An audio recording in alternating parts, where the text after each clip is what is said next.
Enjoy all your favorite sports like never before at BetMGM. Sign up using code Hawkeye and receive up to $1,500 back in bonus bets if you don't win your first bet. When you register with BetMGM, you'll get instant access to a variety of parlay selection features, live betting options, and the best daily promotions in the business. And with BetMGM at your fingertips, every play and every game matters more than ever. Remember to use code Hawkeye and receive up to $1,500 back in bonus bets if you don't win your first bet. Place your money line, prop, or parlay bets with the king of sportsbooks today. BetMGM and GameSense remind you to play responsibly. BetMGM.com for terms. 21 plus only. Iowa only. New customer offer. Subject to eligibility requirements. Rewards are non-withdrawable bonus bets that expire in 7 days. Please gamble responsibly. Gambling problem? Call 1-800-BETS-OFF. When you need mealtime inspiration, it's worth shopping Baker's, where you'll find over 30,000 mouth-watering choices that excite your inner foodie. And no matter what tasty choice you make, you'll enjoy our everyday low prices, plus extra ways to save, like digital coupons worth over $600 each week. You can also save up to $1 off per gallon at the pump with fuel points. More savings and more inspiring flavors make shopping Baker's worth it every time. Baker's, fresh for everyone. Fuel restrictions apply. Hashtag no music, no intro. Let's go. 10-2, Ryan. 10-2. 10-2, baby. Saints play the Eagles on Sunday. Late fucking afternoon game. Of course. Again. Fucking of course. Can't get our shit over with at 10 a.m. California or Pacific time, noontime. If you in the boot. 79 days. 79 days over, nigga. 79 days, everything was at noon for me. Right here. Right. 10-2, they face an Eagles team, and with a win, clinch the NFC South. Come on, man. Come on. They gotta handle their business, man. They do. Eagles team that have looked terrible all season. And it's not like terrible, like there are teams that are like don't have a great record, but if you watch them, like if we were playing the Jaguars, I'd be a little worried. You know what I'm saying? I'd be like, ooh. I mean, the Jags put it to the Packers for like 3 quarters. But they only won like one game. You know what I'm saying? Or 2 games. Right. It's like, so it's like I'd be a little worried playing them. But like the Eagles have looked bad. They don't look good. They don't look good on tape. You know what I'm saying? They don't look well coached. They don't. The defense is very respectable. I definitely say that. But just overall as a team, like they're not playing winning football. So, Saints got to handle their business. You know what I'm saying? This is a game. You just, you put your suit on, you button up your shirt, you put your tie on, your work shoes, and you go out and you handle your business. You know what I'm saying? Just bullshit. A workman's like effort. Mm-hmm. Do what you got to do. I mean, okay. I'm gonna run this little conspiracy. You and I, we have known to be a little conspiracy theorists with regard to certain things. Here and there. We're not going to get into what they are on this pod, but we do enjoy entertaining conspiracy theories here and there. So I listened to a very brief snippet of the Pat McAfee show, which if you just think about what his platform is, what he's done post-career is absolutely insane. But that's amazing, bro. Props to him. But he said that, or he had heard, I don't know if he heard it, I don't know where it came from, if it was like sports radio, fan forum, or whatever, that Doug Peterson's guy is Carson Wentz. The front office guy is Jalen Hurts. So what? And I'm not saying Doug Peterson is trying to purposely lose the game. He's not going. I mean, he's an NFL head coach. They want to win. They are competitive as fuck. But if you have a rookie second round pick making his first start against probably a top 2-3 defense, maybe the best defense in the league right now, and you're just serving them on the platter, Dennis Allen and a healthy Saints defense, and you're like, all right, Jalen, go make some magic, Negro. Go win, Negro. It like is he like?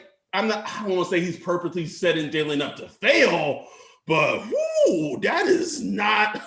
I do not envy Jalen Hurts on Sunday. And when Pat McAfee said it, I was like, well, god damn. No, and I've heard that other places too. So and it makes sense, you know what I'm saying? I mean, Wentz is his guy, you know what I'm saying? And I don't think Doug Peterson was going into the draft thinking like, oh, we need a quarterback. I think he was thinking like, let's get help for the team. But for whatever reason, the front office is like, maybe they were seeing what, some other people saw, like, maybe Wentz ain't it. You know what I'm saying? So I don't know. It's gonna be interesting. But yeah, it's a tough out, man. Like if the Saints defense continue playing like it was playing, like it's tough for any quarterback, really. But a guy that had started, kind of a raw prospect, he's played a lot of college games. He's still like a guy that's kind of, just trying to get his feet under him. It's gonna be tough, that offensive line, but he can move. He is dangerous in that, in that respect. He could throw.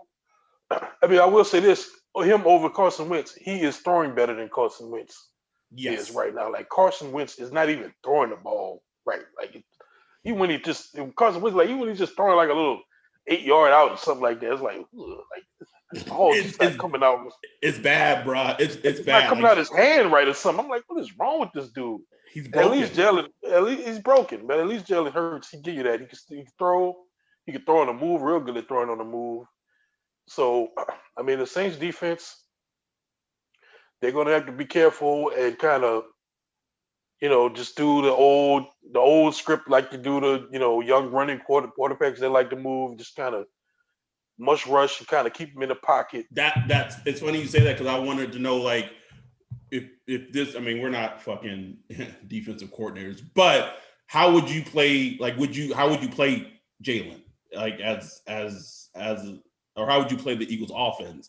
Do you stick to what you know, which is strictly kind of typically man-to-man defense, on the outside, or do you, potentially play more zone? Like, how would you play him if you were playing him? I mean, me, I would do like they've been doing. They've been doing like a two-man, too high with, two-man where you got, your safety. I mean, cornerbacks playing man-to-man.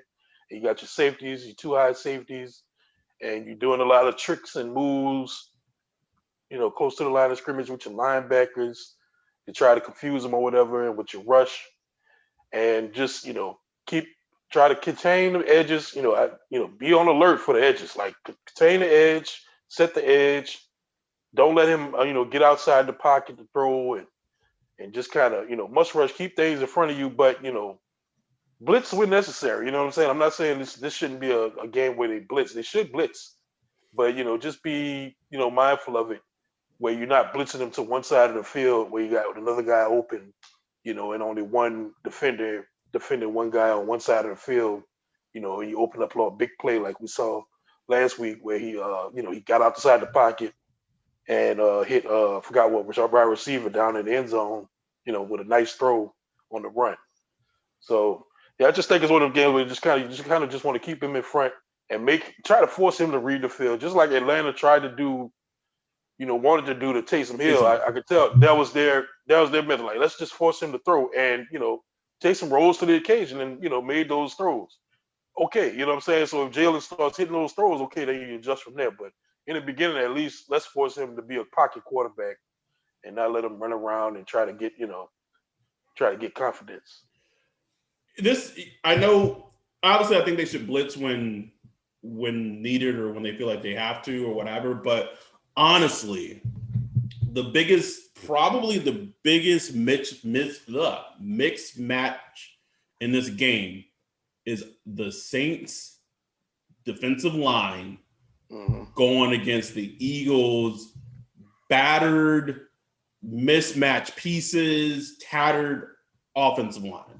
Lane Johnson, stud right tackle, out for the season.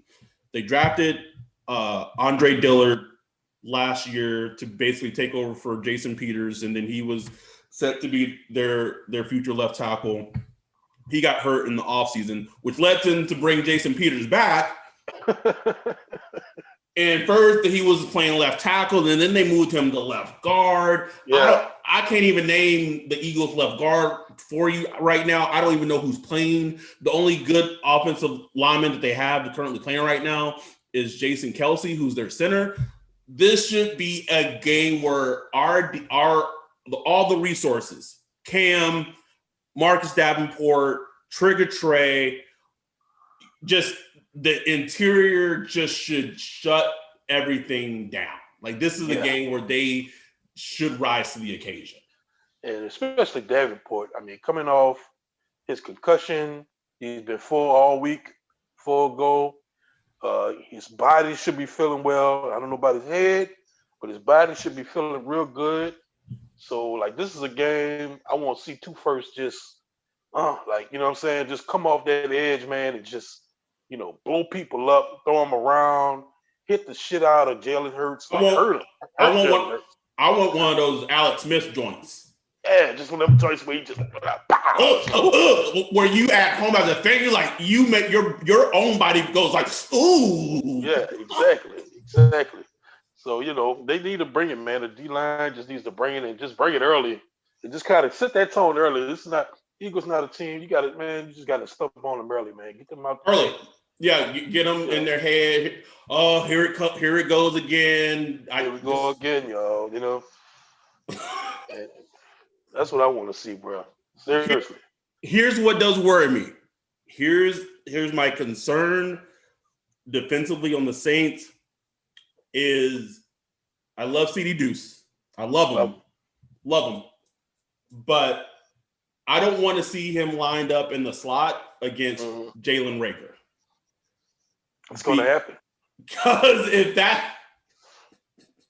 I'm telling you right now, Ryan, if that's the matchup that Dennis Allen's going to roll out with, because I believe on the outside, the Eagles are rolling out Alshon Jeffrey, who's looked absolutely fucking awful since he's like snow boots. Just let it go, bro. I said on this pod before, when we played the Falcons, that when the Falcons ran the ball with Todd Gurley, they were doing the defense a favor. And he loses 7 yards on one of the biggest plays of the fucking game. Oh.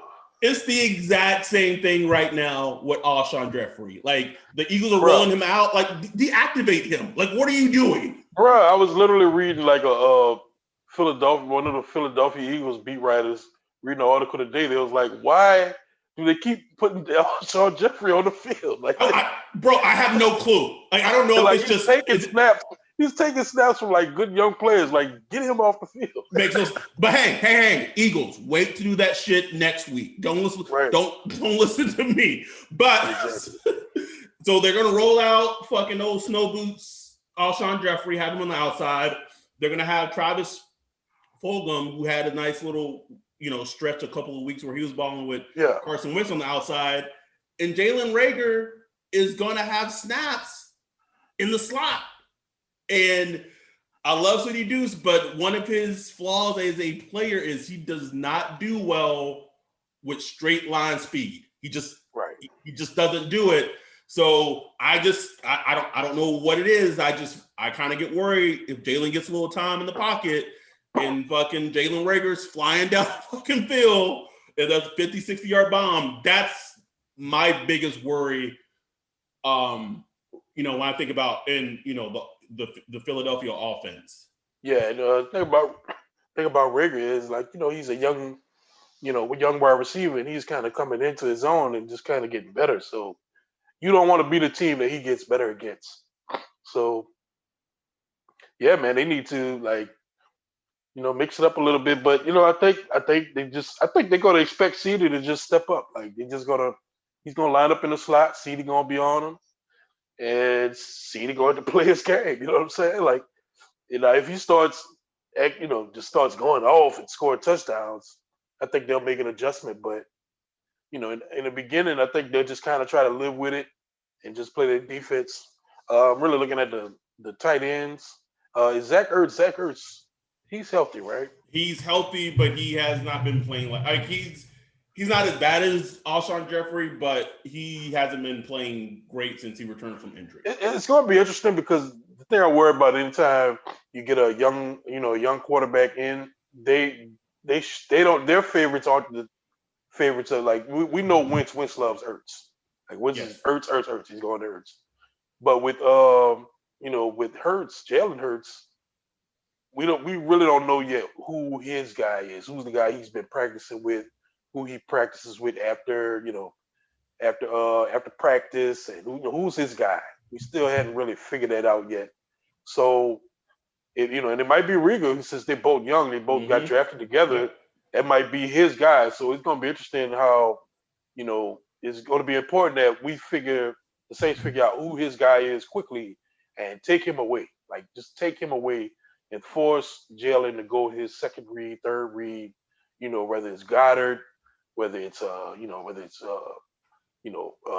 Fulham, who's good. He's like their lead receiver. Right. So I imagine Lattimore will be on him. I don't know. It depends. I think Dennis Allen's just going to play sides, so whoever lines up. Yeah, 100% play sides. There's no reason to shadow anyone in coverage. Which brings in another, I hope Lattimore just not like, my favorite little 50 Cent picture of him sleeping on a couch. I hope he just ain't laid up sleep like, I'm not worrying about these Eagle receivers. I got them. Nah, bruh. I mean, bruh, Ridley cooked your ass last week. Like, you know what I'm saying? Like, make up for that. You know what I'm saying? Shut your receiver down. Whoever it is, you are talented enough to shut whoever you're facing down. So just do it. Just take them, whoever's lining up against you, out the game. Make them a complete non-factor. And that's all you got to do. And it also looks like Janoris Jenkins looks like he should play. He's been limited. But I don't know. They could just, sit him down, which would still make sense, and hope he gets healthy for the Chiefs. But and P-Rob's been out, I believe, right? Yeah, he's been out. He hasn't practiced. Yeah. So I don't expect him back. So if Janoris and P-Rob is out, then we're back in the boy. PJ. Old peanut butter and jelly head ass. Williams. Got him over there. And we just gotta figure it out, you know what I'm saying? Whether it's bracketing with Marcus Williams or listen. Malcolm Jenkins has let his feelings known this week. Like, like this is so. There's a lot of it's the Malcolm Jenkins revenge game. It's the Boston Scott revenge game. A lot of little Boston Scott. I like Boston Scott, man. I really like him. As a player, I didn't want to let go, but it was like one of those things where the team just so deep. It's like, what you gonna do with him? But I like Boston Scott, man. Like a little poor man Sproles. Yeah, man. He's a good kick returner. Speaking of return, watch out for Riga as a punt returner. Mm-hmm. He housed him one last week against the Packers. Sean Payton, I know he's gonna have special teams on alert. Watching out for that because he's dangerous, man. He did it in college. Like, he's very dangerous returning punts. So, special teams gonna have to be on their key. But defensively, I'm just not overly worried. I'm not overly worried. Maybe I should be. Maybe the Saints defense has gotten me comfortable. Yeah, that past couple of weeks. That, bro. Like, how insane is that? It's mind blowing. It is mind blowing. So let's flip it to the other side. Eagles defense, Saints offense. I'll try to say this as nicely as I can. there is not much talent on the Eagles defense besides their defensive line. Yeah. Like their defensive line, Darius Slay is good, but wide receiver ones have been absolutely cooking him like this last 2 weeks, which just goes to show you how difficult it is to play cornerback in the NFL. Like, it is the hardest position to play, period. But that defense revolves around Fletcher Cox, our fellow fat boy, Derek Barnett, my dude, Brandon Graham, and then the Eagles spent pretty good chunk of change to sign Hargrave over from the Steelers in free agency. That's where that's their bread and butter. It's there. And the story of the game offensively for the Saints is if they got to block those boys up. And we've talked about this podcast how it's always the interior. Like if you look at the Saints offensively, where their weaknesses is where their averages would be their interior. Not so much McCoy, but some Pete at times and Ruiz and Easton, all of them. Like it's just average. Sometimes it's good, but most times it's average. They got man. Fletcher Cox can ruin the game plan. They got to be ready for Fletcher Cox. And I hate to sound confident and cocky. I'm not super worried about like the edges with Derek Barnett and it's a great game to have T-Stead back. Great game to have Teron Armstead back. That's huge. That's huge. It's huge, but at the same time, it's crazy that it wasn't even a story. Like, it wasn't even like, oh, the Saints going. Nobody was even worried that T-Stead was out. You know what I'm saying? # put him in the hearse. Big hearse. Big hearse. Bro, we talked about on the recap show, James Hersey having his name called against the Falcons last week, bro. That's crazy. Yes, which also goes to show, as a team, pro scouting, maybe not self-scouting sometimes, but pro scouting, the Saints said what? We know that our left tackle gets injured a lot. Yeah. This is a free agent that has played decent snaps when he was with the Ravens. He may not be a standout, but he is serviceable if, Armstead goes down, gets to injury or whatever. And lo and behold, that's a vision. That's impressive. Yeah, exactly. And plus, it took the whole, we'll just move Pete from, go to left tackle. I hated it. Every time it happened. Pete is so valuable because of his versatility. Get the fuck out of here. He sucks as a left tackle. He's not good at a left. He's not good there. He's not good at a left tackle. He's barely good. So he's going. No. He's a body. That's what he's a body that they put there. Big body. A big body. Oh, jeez. But that's where, to me, it sounds so rudimentary. It's super simple fucking football logic. But if the Saints offensive line can block up the Eagles defensive line, I feel like it was going to be a long day for the Eagles defensively. Yep, I agree, man. I agree. It should be a long day. The D line is, it's a respectable defensive line. Linebackers, food. Can it listen, we are pretty close to football savants in knowing players on on all teams. I could not name you an Eagle linebacker. Duke Riley. Oh, come on. Come on. We watched him. We know who he is. He was never. I can't, Ryan. I can't name you one. I can't. Bruh, TJ Edwards. It's like. I feel like the Guardians of the Galaxy when fucking Star-Lord introduces himself and he was like, who? No, I don't know. Food. And shout out to our dude Kev, who made a great point on Twitter about this. is he pointed out that this Eagles team was the team that gave up that 70-yard scamper to Daniel Jones. Listen, I know Daniel Jones is an athlete, but he's not a Taysom Hill athlete. Like if Taysom Hill, and Sean looking at that tape.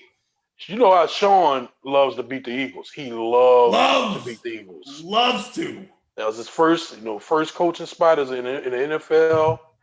He knows the fan base, even though they won't have fans there, and he knows the fan base very well.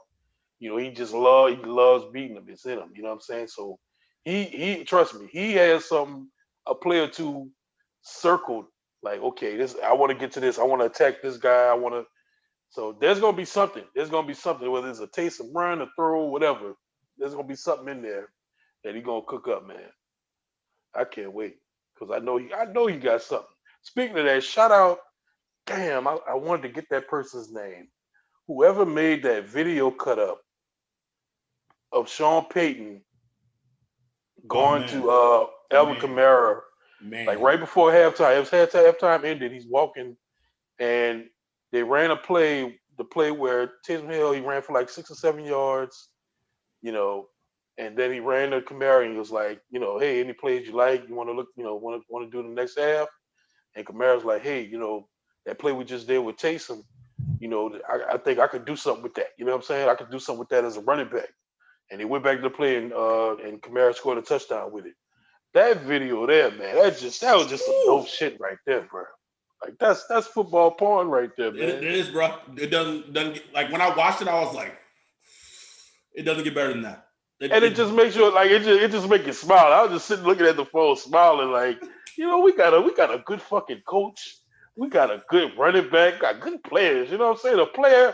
A smart player like Alvin Kamara that's thinking about what plays, he's looking at formations and how defenses attack certain things. Bro, I can do something with that. How far have we come? A week before the season started, Alvin Kamara, he wasn't answering Sean Payton's phone calls and text messages, bro. Man, he wasn't tweeting. He was. Bro, is he gonna get traded? I remember when Josina dropped out on the timeline, like boom. Oh man, he had in-house lockout. You know what I'm saying? Like in-house holdout or whatever. Oh man, we had emergency podcast for that shit. We was an emergency podcast out. This team was running us ragged. Now they sit 10-2, can clinch the NFC South with one more win. I think this could be Taysom's. Okay. Eric might love this. I think this could be Taysom's coming out party, passing wise. Man, it's something because this might be his last game. Mm-hmm. We saw a little video earlier today of Drew Brees dry humping the turf. Man, he running on all fours like an 8. Doing this I'm like, man, this dude nuts. Like literally with a nuts, bro. Chest in shambles, just so he gonna be back next week. Yeah, like I don't know why people we don't know, but I'm telling you, he's gonna be back. He is not missing a chance to play in a game of that magnitude against the only time that he will face against that opposing quarterback. You think he'll miss that game? Shit. It's not happening. Shit. Y'all must not know Drew. Drew's playing next week. Believe it.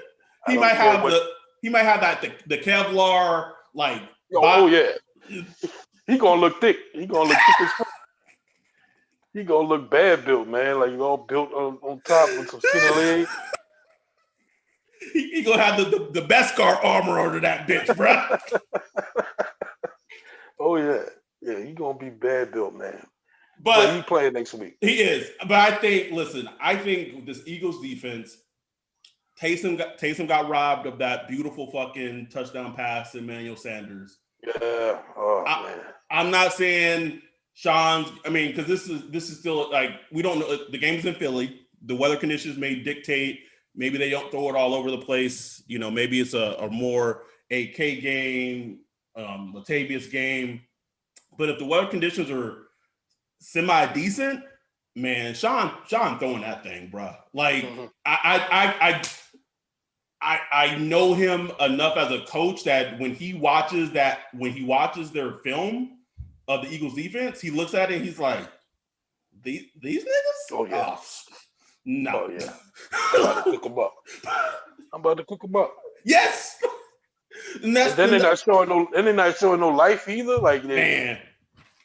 Nah. I don't want it to be a game where they come out and it's 3 straight passes. I really don't. I don't. But I know Sean well enough to know how this game script is going to go. The only thing I could see deterring that game script is if the weather conditions where it kind of forces him, like in the Chicago game, forces him to be more kind of ground heavy. Do you envision Philly shadowing Mike Thomas with Darius Slay? I do. I don't know about shadow, but I think he'll be on him quite a bit. Just like he was on DK Metcalf. And then he was on Devontae Adams. Like, he's shadowed the number 1 wide receiver on the opposing. I mean, that's why they got him. That's why they paid him big money, traded for him. That's what they got him for. And he's not exactly performed up to expectations, but look, I personally believe he's going to play a better game this week. I just think he's going to be up for it. He's going to be up for Mike Thomas. Mike Thomas, popped up on the injury report with something. Was it? I believe it was the ankle. It's an ankle, yeah. So we got to see what's up with that. But he was looking good in the Falcons game. If he's back to his normal self, I'm not too worried. He should be able to, give, because Taysom likes him. Obviously, he likes going to him. Loves going to him. Would like to see some of the other receivers. He was going to Taysom Hill quite a bit. Not Taysom Hill, what I'm talking about. He was going to Traquan Smith quite a bit last week. Traquan just wasn't catching it. So I don't know if that'll continue to be the case. Try to get, Jared Cook involved a little more. I know he caught a touchdown. It's like, Jared Cook needs to get Jared Cook involved a little more. You know what I'm saying? Like, get into it, bro. Like, we're down the stretch. When you have a game against opposing defense where you cannot name their linebackers, that should be a tight end game. That's a tight end game, man. There's a tight end game and a Alvin Kamara game. So, a lot of talk this week, and even around the league has been like, what's up with Kamara? I know fantasy owners are tripping out. He's not getting the PPRs and all that stuff that they expect from Kamara. I mean, you could just look at the stats. I mean, his catching totals it's plummeted with Taysom Hill. It's just like it's like watching the stock market just crash. It's like just like that. The stock is at an all-time high. Sorry. So. And that's fine because look, Taysom Hill, he's a different quarterback. He's not looking where Drew Brees. Drew Brees will quickly progress through the progression and process it and say, nope, going to AK. That's how Drew Brees works. Taysom, he's going to tap that ball a little more for another millisecond or two, like and he's going to try to push it downfield. You know what I'm saying? Yep. That's what it is. So, but I still would like for Sean and Taysom to kind of cook up, just a couple pass plays, attack them linebackers, man. Like, use AK, attack them, man, because that's a touchdown. You know what I'm saying? Like, he's a touchdown machine. Do we know? You can just get him. Do we know how good Taysom is in the intermediate game? We really don't. Because I say that because he can throw the ball down the field. We've seen how he's thrown, especially with like Michael Thomas on deeper routes that typically. When Drew's playing, like we don't see a lot. But I don't know, is Taysom and it sounds dumb to say, but it's not dumb at all, man. Like, because it's an assumption that it's an art, bro. It's an assumption that like short passes are easy, or like those quick short passes. But it's like when you throw a short, you have to adjust the way you throw. Yes. Throw on different arcs, throw on different like gotta throw from the side, gotta throw between offensive linemen's heads. You got to sometimes you don't even see where Elvin Kamara is, but you just got to know where he is and put the ball. So it's there's definitely an art to throwing in the very short to intermediate area. And I don't know if Taysom has, progressed to that point yet, because right now he's still more of a kind of see it, throw it, or kind of at least, okay, I could see where this guy's going to be, so I'm going to put it right here. Where Drew, him being a short quarterback, him just, being a student of the game, has just kind of learned. He knows where he needs to put the ball, whether he sees it or not. He knows he needs to put the ball in a certain area, and he knows his player is going to be there because, just a years of preparation and stuff like that. I think it's a good question. We haven't seen it, and everything you said is 100% true. And then something that Drew is great at, not with just throwing short passes to AK, but he's good at in general, is Drew is great at throwing, like if AK's running a choice route, a Texas route, or what have you, he knows how to lead AK where he's going to catch it, where he doesn't even have to stop. He catches it as he's running, and AK's going. I'm not saying that Taysom can't do that. We just haven't seen it, so I don't know. We don't know. That, and that's we talking about a GOAT. You know what I'm saying? Like Drew Brees, that's part of his GOATness. You know what I'm saying? Like he puts the ball at the best position. Consistently. You know what I'm saying? Where that's anticipation. That's where does my player need the ball to move the ball? You know what I'm saying?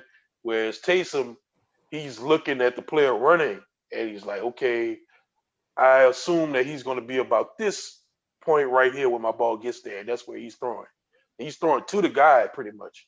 Where Drew Brees is like, I'm gonna put it out in front at this exact area. And look, you're talking about the GOAT, man. Like as far as like accuracy, like Drew Brees is the GOAT. So I don't know if Taysom ever be that.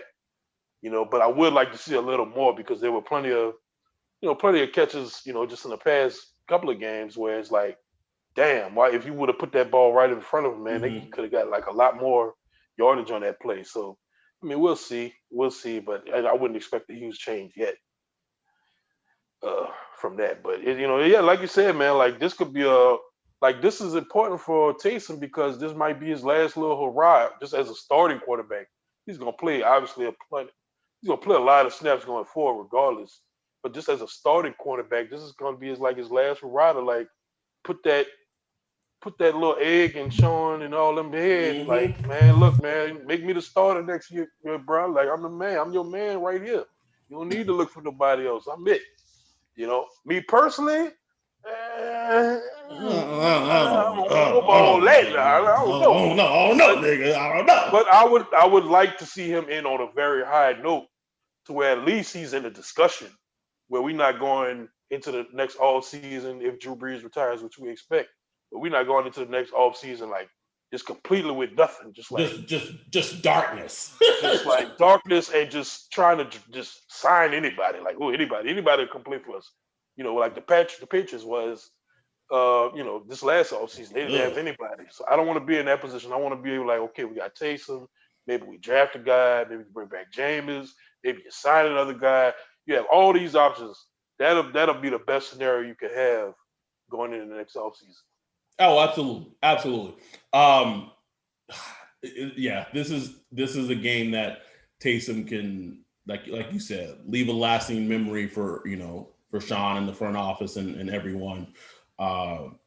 It's a great opportunity and a great defense to do it against. Pete, Easton, and Ruiz, they got to be ready, bro. They got to be ready. Even if Drew was healthy, I wouldn't want him to play in this game, because I think Taysom is much better suited. Even though me and Nick was texting about this, is like Taysom is not exactly he's not like a Russell Wilson where he's just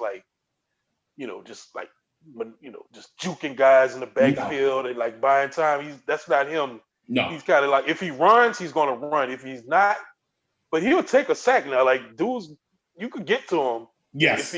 If he sets his mind to I'm going to throw the ball, he's going to sit back there and you can get to him. That's the thing about him. People assume like, oh, he's going to scramble around. No, that's not him. That's not him. And I thought that would be him, but that's not him.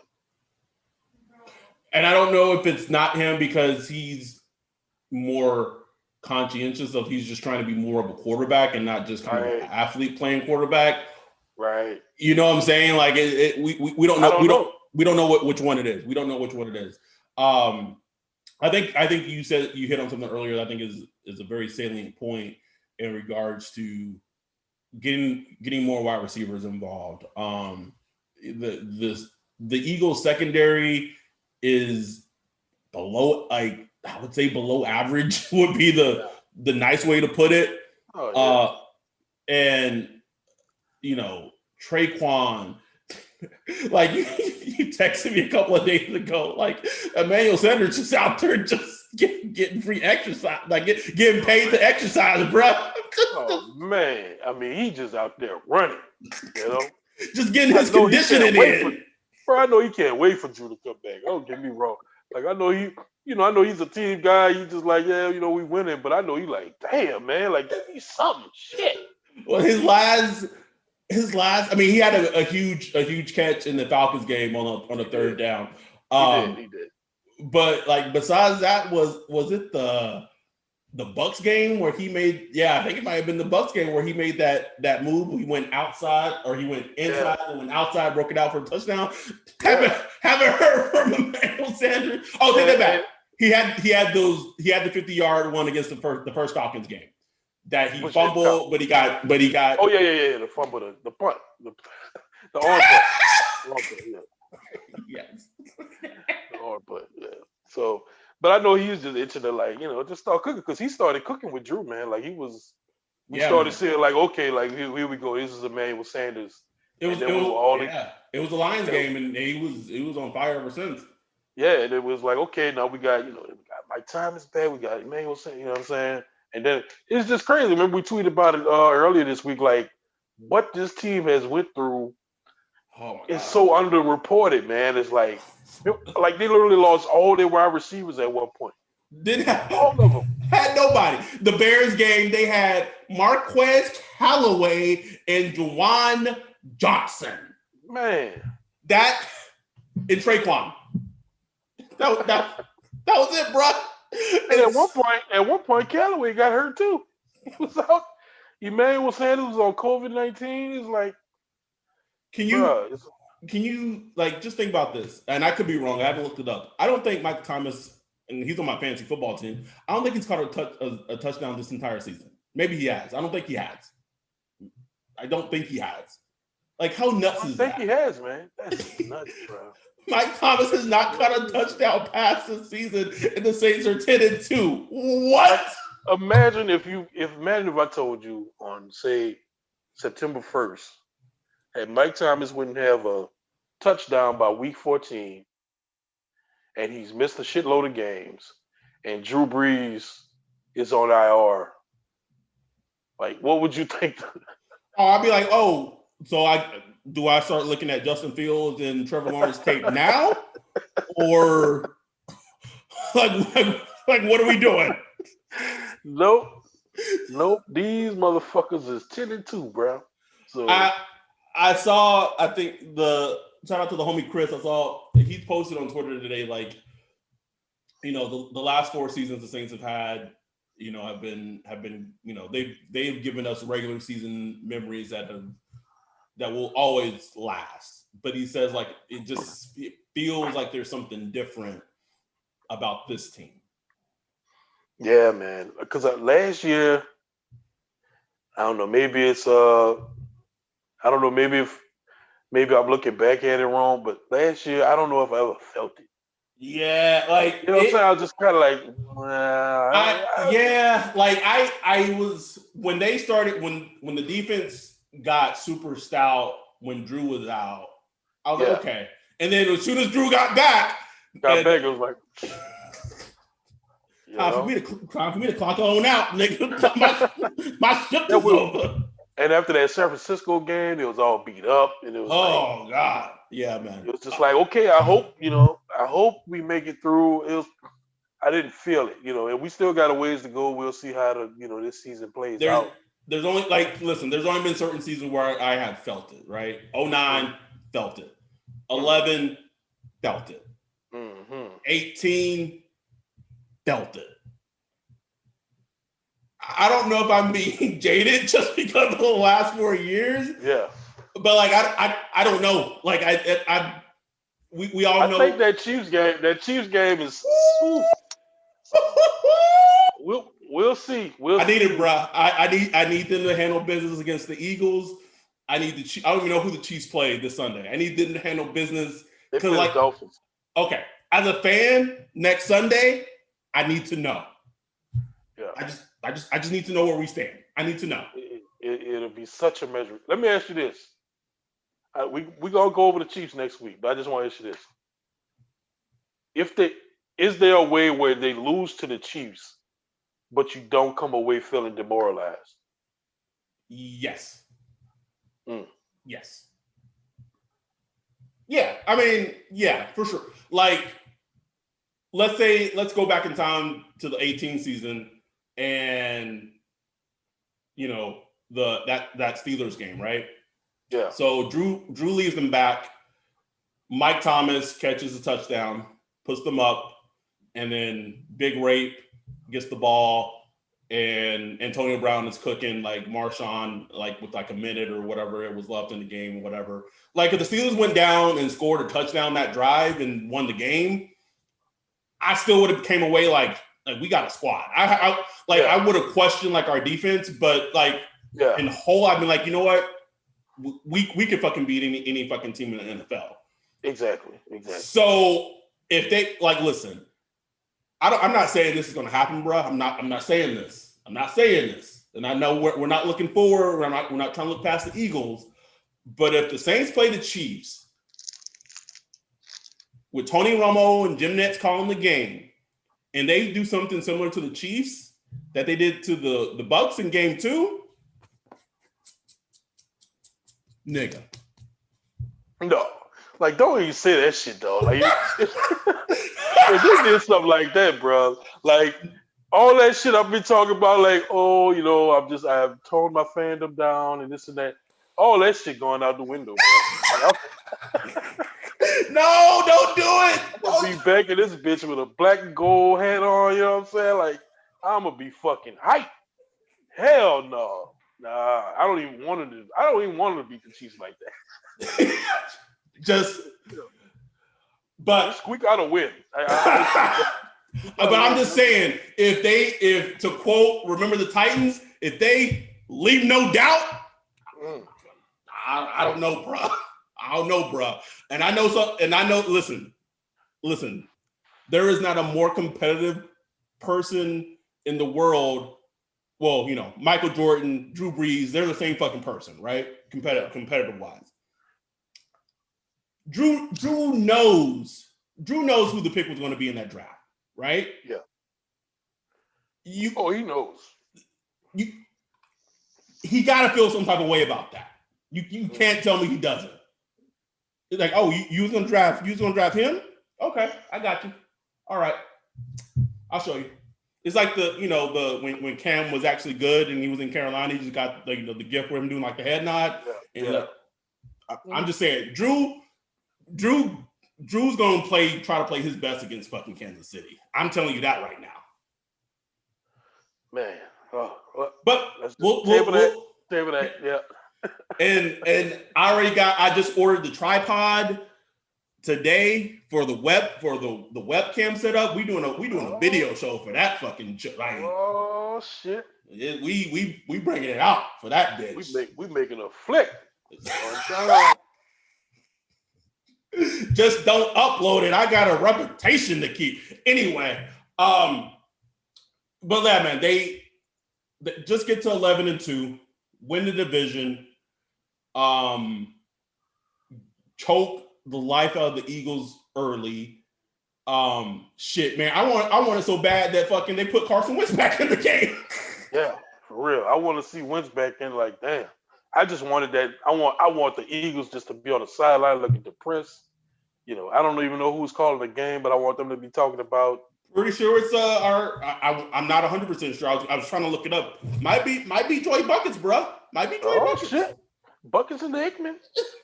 I love when Aikman just in there because he was shit on the team easily. I don't know what what they're gonna do with Peterson, and he's gonna be going in. So it's Kevin Burkhardt and Moose. Well, I love Moose too. Okay, Moose, yeah, I like Moose. Moose breaking down the game amazingly. I love the way he breaks down the game. Yeah, so it's they don't have my dude no more though, man. You remember he's that big Saragusa, bro.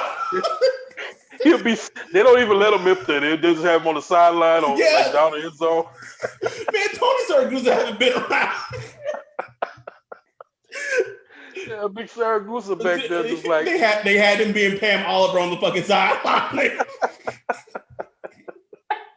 You let his big ass up there, like, nah, bro, you stay down there. How you feel about? I know how I feel about. Like, how do you feel about the Monday Night Football crew? I don't like it.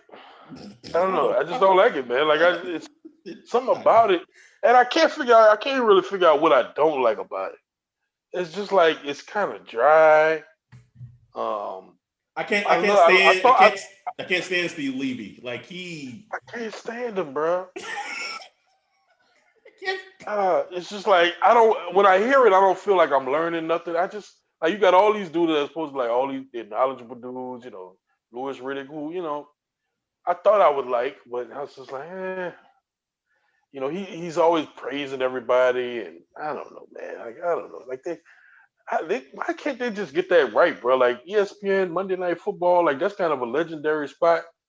I don't know why. Like people used to hit shit on Gruden, but I'm like, man, Gruden was the shit. You know what I'm saying? Yeah. Like, in fucking hindsight, for sure.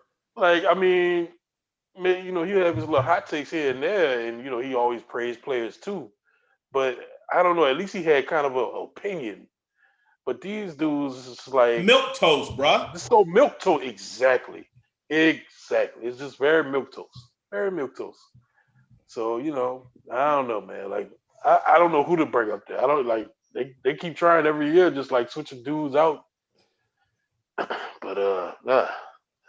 They could do better. It ain't working, bro. It ain't working. They could do better. Get Vilma up there. I don't know. It's like, but Vilma, they usually have a personality, like a big personality. Like, just get somebody interested. Even if it's somebody that kind of pisses you off, at least get like a personality up there. I mean, they tried that with Booker, bro.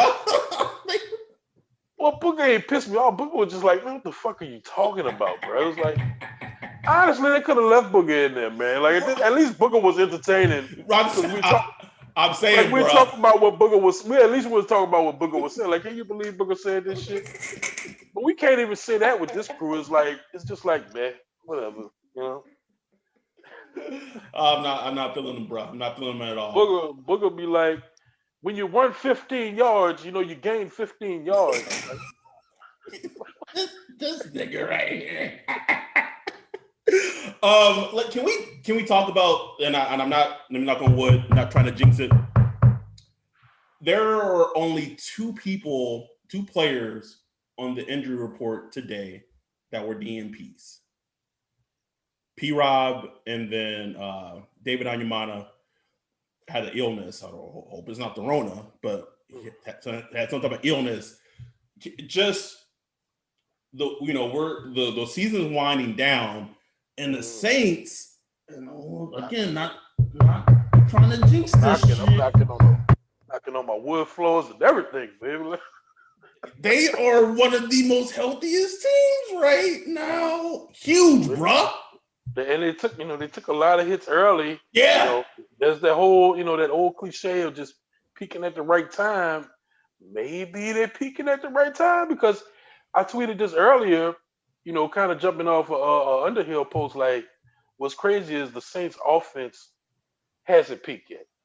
We just hadn't seen it. We started seeing it get there after that, that Tampa Bucks game. That was it. That was it. That was it. That was like, okay, they're reaching it, and then boom, Drew Brees gets hurt.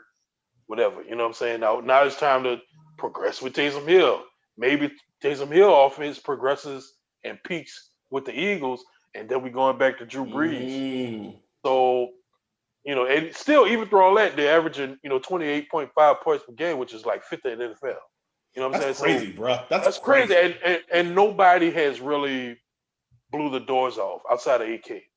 Outside of AK, nobody has been like just like completely dominating or whatever. You know what I'm saying? So Imagine if Mike Thomas just really gets back to dominating. Imagine if Jared Cook gets back to dominating.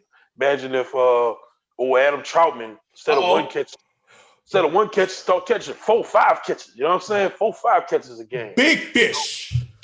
Imagine Taysom Hill when he's coming in to spell Drew Brees for a couple of plays, start making some big, now that he's actually playing quarterback, defenses don't know what to expect when he comes on. Nigga, they have no idea when he come in the game what he doing. He got the whole playbook. Like he has literally the whole playbook. How wild is that? How wild is that? That's huge, man. That's huge. And they can get to the point to where like they can use Taysom for like a whole series if they want, depending on what the defense doing. Say it's just one of them games where the offensive line struggling and they just beating Drew Brees up. Put Taysom out there for a whole series. He could run the offense. Literally run the offense. Greg Cosell made a great point on the Ross Tucker podcast. He was like the Jared Cook touchdown in the Falcons game was like the exact same touchdown that Drew Brees threw in the Chicago Bears game. It's the exact same play. Oh, that's crazy. It is. That's crazy. Yeah, and so now Greg Cosell is making a point that they're starting to introduce more of the Drew Brees of the normal offense into the Taysom Hill whole shebang. So like, man, that's huge, bro. That's impressive. That's impressive. You texted this to me like a week or so ago, and I want to hit on it again. I don't think we haven't hit on it super hard on the pod, and we're going to wrap things up. We know we're going a little long, but the way that the Saints have handled COVID as a team in a pandemic, they've had 2 players get COVID, Teron Armstead and Emmanuel Sanders, and it sounds like Sean Payton. Like it sounds like potentially the Emmanuel Sanders one could have been prevented if you listen to Sean Payton. A lot of that stems from Sean Payton got Corona super early when it was still kind of unknown, and the smart head coach thing to do would be, well, shit, since I know, like, is to prevent it. Like you if you already had it, I know what to do to prevent getting my team and my loved ones sick, right? Right. So how they've been so diligent and not having outbreaks on their teams, not like the Ravens, not like the Titans, not like teams, I think the 49ers had a small outbreak. Like in a season like this, like that gives you such a huge advantage. I'm not trying to, I'm trying not to demean like the importance of someone catching COVID or whatever. Yeah. But that's such a huge competitive advantage, man. And exactly. And we talked about it early in the season how that will be a competitive advantage, for the smart coaches that can handle a crisis. How that will be an advantage for every team, because the COVID-19 thing is just like injury, and it's not like you have to be sick. If you test positive, you out the game. Either you're gonna be out for a little bit of practice, or you could be out of the game. Be like Dez Bryant, with just a shadow of COVID-19. And it's funny, I hadn't heard nothing about him since. Like they just take him out the game right there, and he hugging players and everything, man. It's like, what the hell, So NFL's wild, bro. That's a whole different story right there, bro. But Sean Payton, he's been on it. You know what I'm saying? Like they talk about contact tracing and all that. They have the little things where the players wear. Sean Payton been telling us that shit don't even work. So like, when I can't remember. I think it was Michael Burton who tested positive before the Lions game. Yeah. He got it, and they did the contact trace, and there was like 2 players that popped up that he'd been in contact with. Sean Payton was like, well, we know it was more than 2 players because he's like sitting next to 4 players. So he tested the 4 players that was next to him, the 4 players in front of him, the 4 players behind him, and just to make doubly sure like that shit ain't spread. And come to find out it was, just a false positive anyway. So, you know what I'm saying? It's just going behind, which was what really has pissed me off with the whole. I don't know how it turned out, but I know the Saints are fighting it, but the league finding them for like not wearing masks at the dance party, the dance locker room or whatever. Even DeMar Davis spoke on it, like on the Huddle and Flow podcast with Steve Weiss. He was like, it's just like crazy because like none of us trying to infect anybody. You know what I'm saying? We all try diligently. And also on top of that, I think just for everybody is like, I know it's easy for us to just like kind of point fingers and be like, oh, you need to be doing what you need to do. But also at the same time, this is an airborne virus, man. Like you could literally be doing everything you're supposed to do, wearing a mask, washing your hands, all that stuff, and still get it. Still get it, man. It's just like it sucks, but it's like just a part of being a human that this is an airborne virus out there that, you're talking about things that are, a microcosm of, just, not even measurable that we could breathe in and affect us, man. So like, it's just going to happen. But the fact that the Saints have been so diligent, just beginning of the season, having like a little mini bubble and, just making sure players stay on point, guys just staying in the locker room, staying in the facility, not getting involved, not going out. You don't never see pictures of players out and about and nothing like that. They've been head focused, just trying to get through the season, man. And that's why, they've been, mostly together. We hadn't had, knock on wood, nothing like the Ravens or anything like that. Yeah, you said it perfectly. It's just a huge testament to Sean Payton, the coaching staff, and also the Gail Benson. Absolutely. Putting the money down, Put that money up, baby. And I think I wouldn't be surprised come to playoffs time, they're gonna be in a hotel again. Let's locked up. You know what I'm saying? Like, yep. Sean Payton is not gonna. He will not let COVID-19 interrupt the playoff run. Nope. It will not happen. It would not happen, bro. It absolutely would not. And I tweeted this during the offseason before the season started. If the Saints make it to the Super Bowl and the opposing team in the AFC have important players, on the COVID list and they can't play for whatever reason, if the Saints win the Super Bowl and all that shit we gonna hear after the Super Bowl, our best player, I don't give a fuck. Don't give two shits. I don't care. I already see some of the talk about this year, like, well, this year's gonna have an asterisk because of COVID. Nope. Yeah. Says who? That Lombardi trophy still shine, baby. I don't give a shit. Don't give a fuck, bro. Oh, but anyway, we got to wait for that to can happen. So we're gonna get out of here. There's been so much news today. If you're like a nerd and a fan, oh my god, I gotta go back and just review everything. Right, Star Wars, Marvel. If you're a parent and you have a kid, like Disney, it's just so much. Disney emptied the clips in, bro. with fucking Arnold and fucking Terminator in the police station and them bitches, bro. Just let the clip fly. You saw that? They saw that Warner Brothers shit. They said, "Oh, okay, we got something for your ass." Oh shit, man. Whew, I'm still trying to that said, Ryan put it out in the ether that we need to do like a Star Wars pod to just recap everything. Listen, we want to do that, but if we're gonna do it, I feel like we got to get somebody on. I don't know who that person is yet. Yeah, I don't know. I don't know. But Ryan and I have been super lucky in, I don't know, hitting people up and they're like, oh yeah, sure, okay. So we'll figure out something. And I know, shout out to the homie Delvin Bro, hitting us up on the Twitter account saying, he wants to, he's willing to come back on the show. That's something that we will love to do, get him on the show, talk about the resurgence of the defense, why the defense is playing so well. And then also he has a new book out. So we'll get him on the show and talk about that. So shout out to shout out to Delvin for, giving us love on the Twitter account. And obviously you can follow us on Twitter, follow us on Instagram, Saints Twitter Pod, Patreon, our Patreons, our people. The masks are coming. Soon as they get shipped, soon as they get to Ryan, which hopefully sounds like it's going to be hopefully next week, start getting them out. Hopefully you can get them. I mean, probably be able to get them before Christmas, especially if you're in the Gulf area. And just we appreciate it. We appreciate all the support.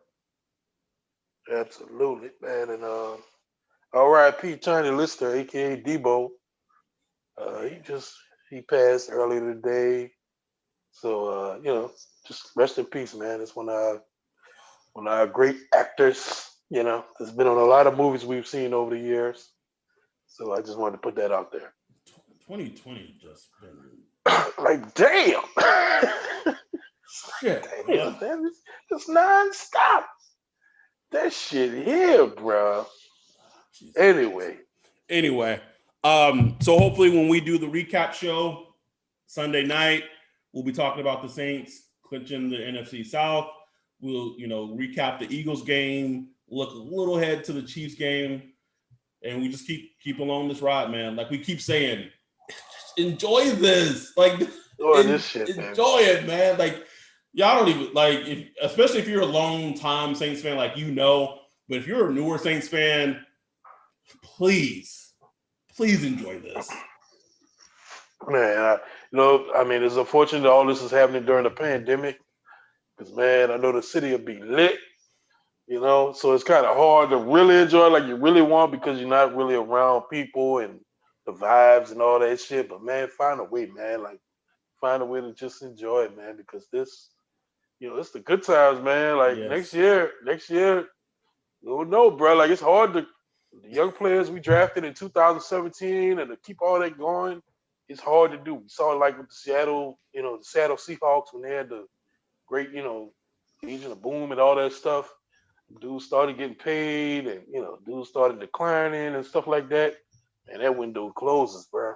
Closes, man. It closes hard, bro, and fast. Fast, too, so, hopefully, we'll get to that when it happens, but, hopefully we'll be able to keep it going. But, you just got to, with, football shit, you just got to take it where you can get it, man. For sure. All right, we're going to get out of here. Enjoy the game on Sunday. Enjoy the ride that you're on right now. Thanks to the Saints. Be safe. Be careful. With that, we're out. Peace.